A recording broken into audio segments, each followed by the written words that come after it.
Hello again, guys, and welcome back to PSI Productions. This is parts, I think, three or four, I can't remember, of the Electrolux vacuum cleaner series from approximately anywhere from 1963 to 1966. In our last episode, the vacuum cleaner was put together. It ran very well, but there was literally no suction. Why was there no suction? Well, after putting it back together again, I discovered that I forgot to put on one little washer, and we're going to see the washer later. Forgot to put on the washer, and also the machine had no bag in it. I am thinking that the bag is a crucial part. I don't know how this is engineered, how they made all this work, but if there's no bag, seems to be no suction. If there's a bag, it seems to actually have suction, whether that little washer which went on the shaft was there or not. I don't think the washer is that big of a, and this washer isn't sitting in front of you. These are some leftover pieces, which I don't know where, well, I know where this goes, but it wouldn't fit on. Don't know where this goes. Actually, I have a vague idea of where this goes. I know where this guy goes, but the screw that accepted it, I don't know, it was playing hard to get, so I just left it off.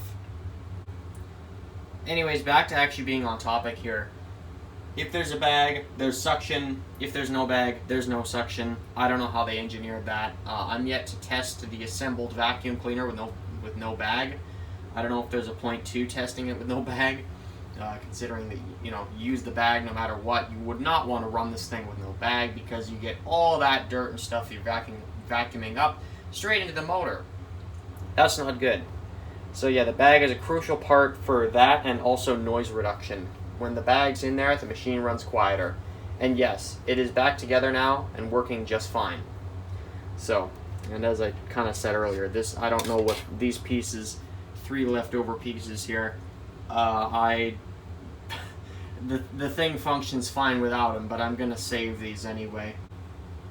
So where is the Electrolux? Well, we'll go look at it in a bit.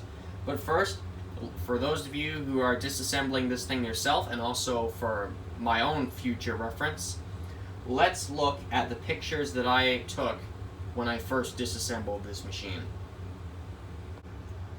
I also forgot to edit in those, or at least one of those original pictures in the last episode.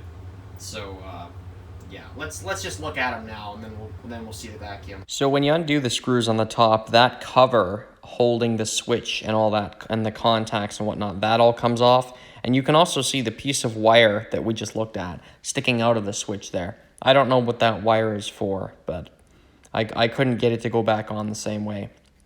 Then there's that piece of chrome on the front, which comes off with 3 screws. There's 2 of them, and then one of them is out of view here. It's at the top there.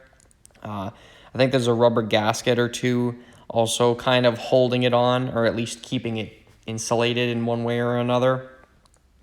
And this is the front of the vacuum, so you can see to your left there's the hose sticking through the hose that's part of the front there. It's sticking through there. There it is again. There's kind of a better view of everything. That 3rd screw, as I said, is up at the top of that piece of chrome. And this is the kind of the way I went in. I took the switch cover off and then got this piece of chrome off next. That was my next piece. And here it is from the side there. There's the switch and all that stuff hanging limp. So then after that, you have that piece holding the cord, or that cart as I call it, holding the cord on there. That just came off with a couple of C-clips. The wheels were clipped on to the shaft there, or the whatever you want to call it. They were clipped on. Took the clips off, the wheels came off, and that cart could be separated from the rest of the machine. This piece of chrome here, this was held on by 4 screws. The washer you saw in the earlier clip there with the extra parts, sorry, that washer was off of there. And there were 4 washers with long machine screws sticking through them. Took those 4 screws out, took the washers out. The piece of chrome did not want to come off still, so as you saw, I just took a hammer and a flat blade screwdriver and just chiseled it off.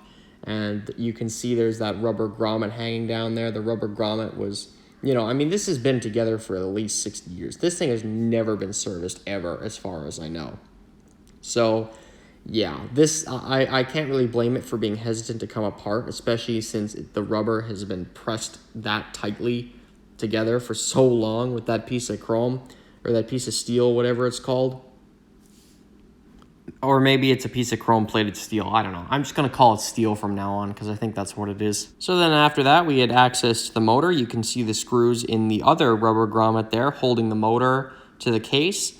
And you can also see the two old wire nuts there with the wiring going up to the switch. I thought this machine would be more electrically complicated than it was, but no, it's literally the power cord. Power gets transferred across the front, and then it goes straight to this motor. That's absolutely it. Like, there's no frills to this thing. I love it. So after the wire nuts were undone and the screws were undone on the grommet, the motor could be removed. And this is what it looks like from the top there. And the shaft for this thing was left in the case still. So, yeah, this motor is in two pieces. Very, very simplistic stuff there. There's the shaft just sitting in the bottom of the case. Like, really, guys, there is nothing to this machine. And it's great because less stuff can go wrong. You can also see the insane amount of dust all over this thing. Yeah, I had to, by this point, I was working on it in my garage on a folding table because I did not want to do this in the house. With both the front and back end of this thing removed, I could just easily take the shaft out. And, of course, there's the fan can with the motor just sitting on the table, covered in dust. I wasn't really sure what to make of it, really, when I first looked at it. I wasn't sure, you know, as I said, thought it would be more complicated. Guess not. So it was time to disassemble the fan can. There was one big nut there and a washer underneath that needed to be unscrewed. There's also those 4 pieces of spring steel on there, which need to be just easily unclipped there. And then, of course, we could take the fan can apart, and there's the different discs in there. So there's disc number 1, I think. Yeah, when you're taking these things apart, keep track of what disc goes in what order on the shaft. I did get a little kind of confused with this, trying to reassemble it, thinking where in the heck, you know, which disc goes on what area. But yeah. And of course, after all the fan discs were taken off, there was this washer here. This is the washer that I forgot to put back on later. As I said, I don't think it was really that big of a power player in this motor to the point where it's going to take away the suction entirely if this thing isn't on it. So, yeah, that guy got oiled up and he got put right back on that shaft, and then all the fan blades went over it. So, with that washer on there, it helps the blades to not bump into each other or bump into the case. And with that removed, you have the ball bearing and all that fun stuff in there. This was the area that I believe the grease failed in. This was the area that needed to either be entirely replaced, that being the bearing itself, or packed with grease again. And you can see the bearing is pressed in the middle of its own blade there, or its own fan blade, whatever you want to call it. I just took a hammer and just gave it a few taps and it fell off. So yeah, and then, you know, it was the reverse when I was reassembling. Just a few taps and it went back on there just fine. Unsure of how to remove the bearing from the shaft for cleaning, I took a Princess Auto gear puller and just went at it. And this gear puller, I don't know how I feel about it, honestly, but it was the right size to fit that bearing. And also, I couldn't replace the bearing. I went to Princess Auto, went in the bearing department. Maybe I should have gone to the parts counter, I don't know. Tried to get a bearing, couldn't find one that fit the exact size. Because if it's even a millimeter thicker in one way or another, it's just going to be too big to even fit in the fan blade that it's supposed to mount in. So I just took to cleaning it. And here is the teeth. So there's that steel cover underneath the bearing. I just put the teeth on that and then pulled it up and then slid the bearing, pulled the bearing off the shaft there. And I accidentally drilled a hole in the top of the shaft. I should have put a washer or something there. Yeah, this thing has a tip on the end of the shaft, on the spindle or whatever you want to call it, of the gear puller itself, on the end of the shaft there. There's a sharp tip.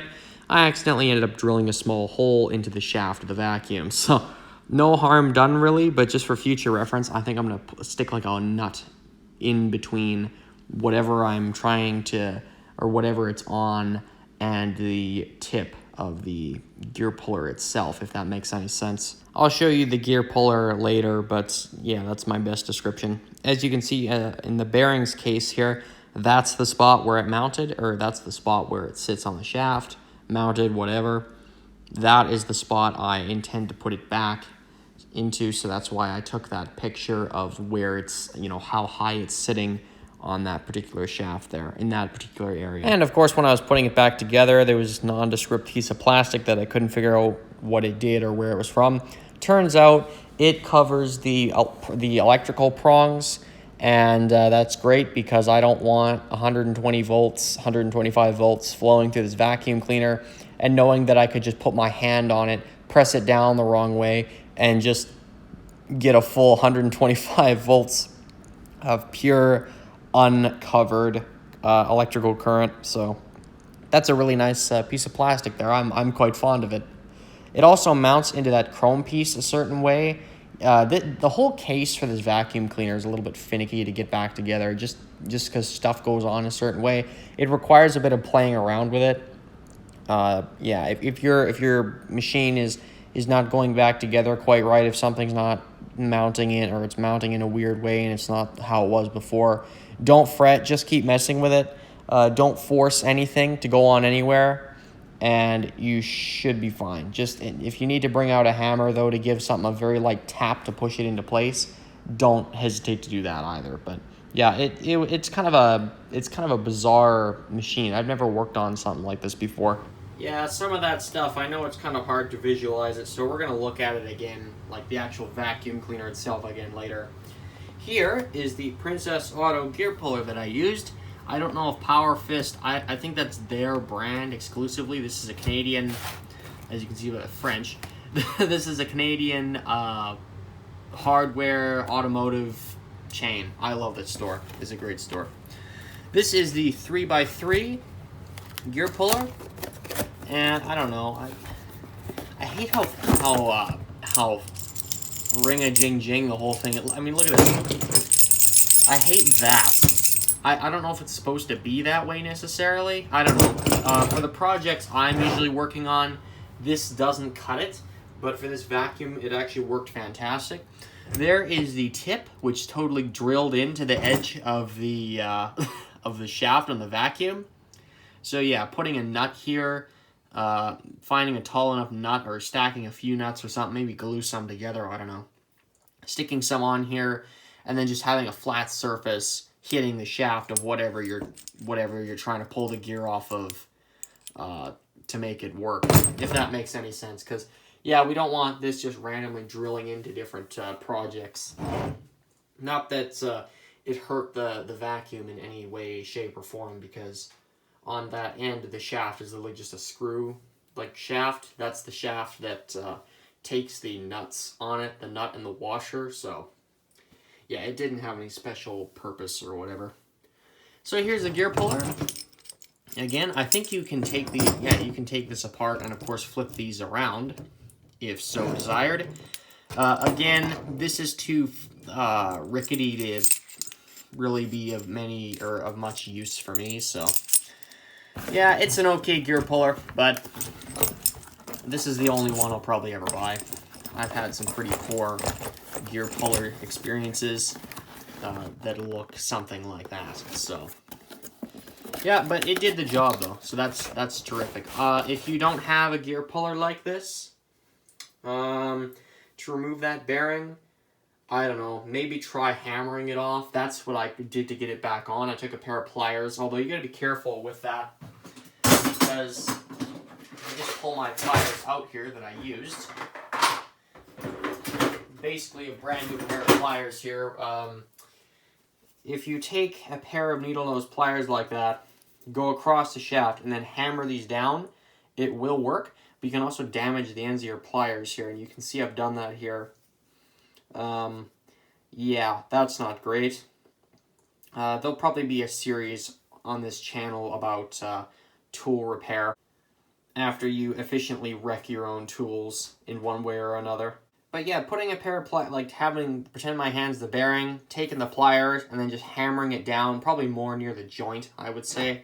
Hammering it down, and you should be probably okay. Like in that case with mine, there was a steel cover over the bearing on the bottom side. So what I could have done is just flip the entire shaft over, taken a pair of pliers, put it across the shaft, and then hammered it in here somewhere, and it would have forced the bearing forward and off. So, but that's only something I'm kind of thinking of now. But the gear puller, probably easier to use. But you do what, you work with what you have in any situation. So I used the gear puller this time around. I'm happy to get at least one positive experience with these things. Maybe I'm just using them for the wrong jobs, who knows? Alright, so here's our finished product. And here's all the attachments that I have for it. And here's one new attachment that I was able to get that goes with this vacuum. It is the wand, and it just clips into the end of that hose over there. So that's terrific. We were able to actually get this thing off of eBay for more than I would have liked to have paid for it. But where on earth are you going to find another one of these wands by itself without a machine? Because usually when you find it, looking for any of the attachments, you're almost always going to find at least the machine with it. So that's terrific. I was able to get that, and it works with this particular unit. Absolutely fantastic. So we now have a functioning Electrolux. But before we wrap this up, there's a few things that I don't understand, and there's also kind of one other thing we have to do after this. So bear with me. As for the things that I don't really know how to respond to, one of them is this gauge here, or this knob on the front of this machine. I've got absolutely no idea what that does, and only around the number 3, or actually that's the number 5, only around the number 1 and the number 5 positions do I feel the knob wanting to lock up. Otherwise, it feels like the knob is just spinning freely. It doesn't feel like it's attached to anything. I have absolutely no idea what that does, what the purpose of this knob is. If we open the front of this thing, press the button down, there's our bag. There's the, well, this isn't the hose, but you know what I mean. It pushes all the stuff into the bag here. I don't know. I should have probably taken a closer look at this front piece when I had it apart, but it's not that big of a deal, at least not to me. If some vacuum cleaner collector knows what he's talking about and wants to comment, then by all means, please do. And another question, I think this hose comes off. I've seen pictures of this vacuum with the hose off. I can't get the thing off. I have no idea how this thing comes off. Does it unscrew? I've got no idea. I don't want to force anything because I don't want to break it. I don't even know what buttons to press or whatever. This electrical wiring here, this works great. It goes, of course, all the way through the cord, and it keys in to that attachment over there, which we will take a better look at here in a bit. Another kind of mystery is what that piece of wire was for, because it went, from the switch here all the way along here and ended over here somewhere. Or that piece of wire. I don't know where that would have keyed into. It doesn't seem to do anything. I got no idea. Another kind of thing here is the cart on the back, and also another reason why I'm looking at all of this is just so you can get a better idea of what I had to do before even taking this apart. So here's the quote-unquote cart on the back, and this guy has like a clip here that you pull up and move like that. There's that piece of plastic that I'm very fond of. And this is the electrical connection here. If I can do this single-handedly. It's nice and tight. There we go. There it is. This falls down. It's got C-clips. That wheel assembly is holding that on. There is, I don't know what this piece of plastic is for, honestly. I think it's just a cover to keep the cord in. And speaking of the cord, actually, the mechanism that pulls the cord back in like this, I have done nothing with it, and I don't know if it should be serviced in any way, shape, or form. I don't know if it needs that. I don't know, you know, you want to get anywhere where there's friction in these things. I don't know if this thing needs some type of oil in there somewhere. I also don't want to undo those screws and then just have the whole cord go boof and just out of there and just go absolutely everywhere and then just not want to go back on. But you know, that very rarely ever happens with this stuff. Usually they have it better assembled than that. There's probably some interior cover thing or whatever. I don't know. I've already got this thing together, so maybe I shouldn't even worry about it. Here is the back area. The motor is just behind this grill. And as I said, this thing is screwed on. It's held together with these 4 screws. There's one washer missing from one of them. I think it's that one down there. And yeah, this piece of chrome here, this was on here so tight, even after the screws were removed, that I just chiseled it off, you know, with a hammer, screwdriver, and it popped off. It should be kind of looser now after that whole fiasco, because remember guys, this thing has never been worked on before me. So I hope that we did a good job, and I hope that I didn't really miss anything. I mean, this machine is pretty basic, so there's not a lot that can go wrong in something like this that hasn't gone wrong already. You know, it's kind of really clever actually, the way this is all set up. You plug it in here, power goes through here, the electricity winds up here, and then you can just plug it in, and this is aligned really well, so it just goes in perfectly. And then this can kind of, how does this work again? You usually never have to come back here unless you're taking the machine apart. You know, there's really no reason to even come back here.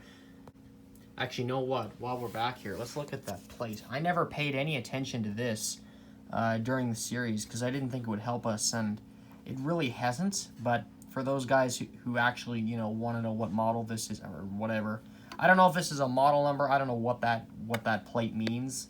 Elux-89E 30, or that's either 203 or 303. 303-849 or 39. Sorry. Yeah, I think that model is still around, or the 89E number range is still around somehow. They probably, like, I don't know, probably in like the 80s or 70s or something like that. They just said, we're just going to pretend all these old vacuums don't exist, and we're just going to start the number range all over again. I can just imagine trying to take this thing to a vacuum cleaner repair guy, and you know, I was really contemplating on it, but I'm happy I did it myself, because really there's no... Like, the guy would probably take one look at this and say, oh, the parts aren't available anymore, or some kind of thing like that, where, you know, the guys, those types of guys probably, and I'm not saying those guys are a bunch of morons or something, but they probably would not work on something like this, of this age. Heck, those guys might not even work on vacuums anymore, because this is 2022, where... You know, stuff like this is more what people are... Well, actually, not even. That's actually a fairly cheap vacuum. I use that for kind of rougher jobs that I don't want to use for this one here. You guys can use your imagination as to what those jobs may be. But yeah, that's kind of a cheaper one. That definitely will not last... Well, probably not last as long as this. By any way, shape, or form. That will not run for as long as this will. So, what have we got to look at next? Well, our vacuum, I mean, we've covered that. There's really nothing else to the machine. Here's our attachments that haven't been lost. I have no idea what that is. That's some kind of filter, but I don't know what that does. Hopefully you guys in the comments would be able to tell me. I don't know if any of these other attachments like go on here. Oh, yes they do. Okay, maybe this is meant to go on here. I don't know. I don't know what that is. Definitely looks like some kind of filter though. These are made out of nice hard plastic, and I'm not really a fan of plastic stuff most of the time, but you know, this is old plastic, and this feels like it won't break on you, so that's really nice. There's also this tiny little attachment here, which is great. I love what they did with the logo in the front. I can't say I've used this too often. I mainly use this attachment over here, which goes on the end of the wand, and I've also got that guy over there, which of course is electric.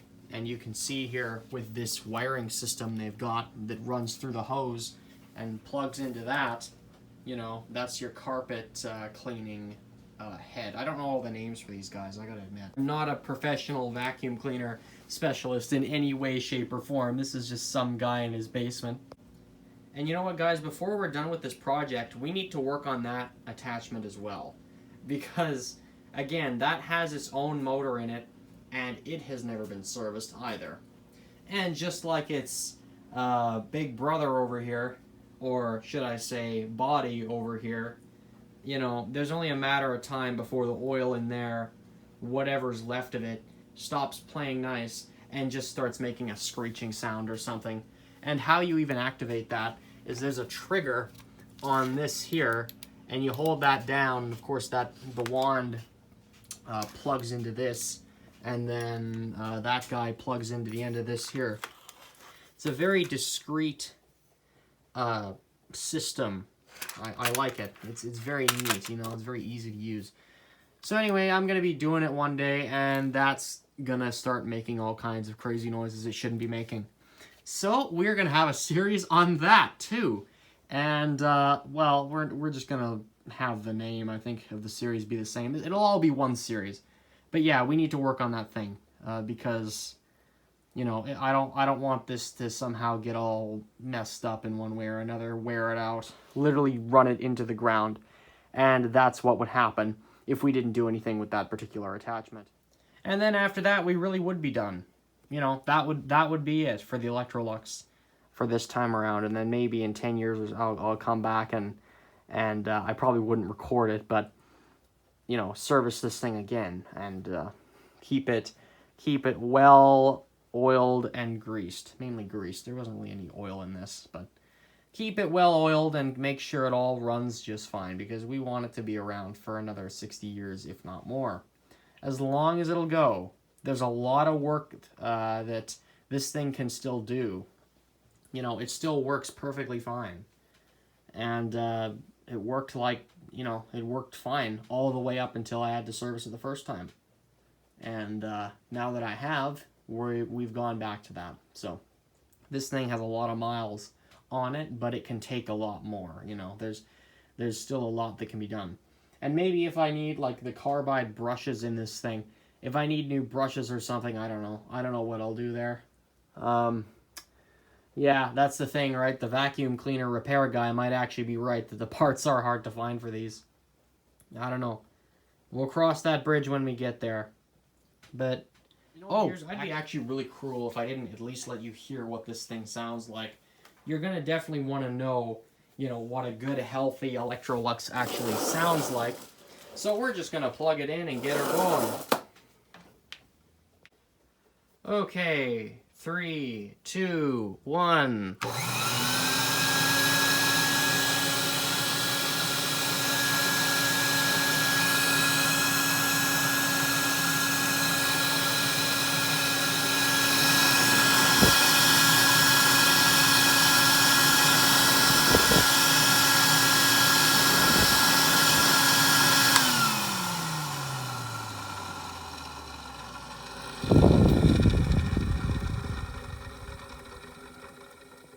Of course, when you're done with it, there's no playing around with the cord here. You just, you know, oh, hang on.